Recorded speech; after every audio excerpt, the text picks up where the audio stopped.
of the NHS bed working with the Royal College of Art. Here, right now on our website, we're looking at with the Home Office at how you can reduce crime by using design for innovation. And the yellow areas here, this is actually Heartlands Hospital, it's their A&E.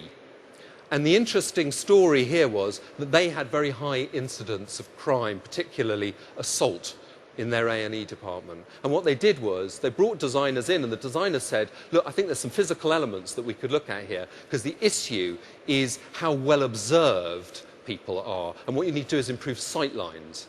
And so the designers actually changed the layout of the hospital. And do you know what happened? Here we are, just 2 years later, crime went down by 85% in the hospital. So you're doing this stuff already, and you're doing it very, very well.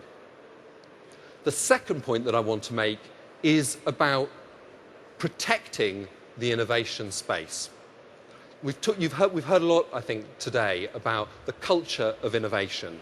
We sometimes call the design space a little piece of Switzerland, because it needs to be a neutral space where competing ideas can actually coexist at the same time, where often you can even take competing organisations and put them in the same room.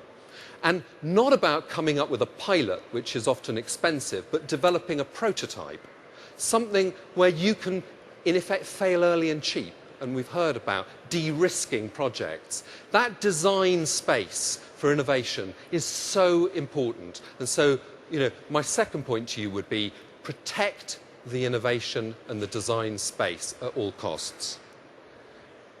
And the third thing comes back to my benchmark story, which is leadership is and will be incredibly important. So the development of skills, and I'd say put the design skills into the leaders as well.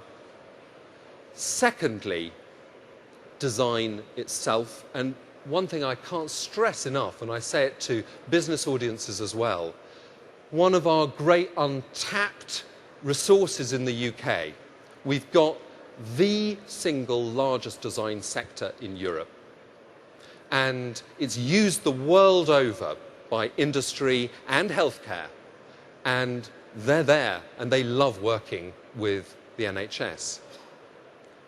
But the third, and definitely the most important bit, is the people power bit. And as I went back, going back to that Apple story, I think there's obviously a lot to be gained from the Genie Eye.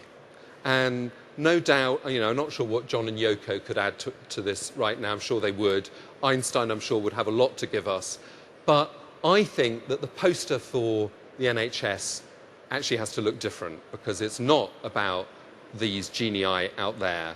It's actually more, I think your poster is more like this, and it's more about Angela, it's more about the nurse, and I hope you'll forgive me for including him, but he was a fantastic power in a really good project. That's Richard Seymour, who was the champion, the designer on the project.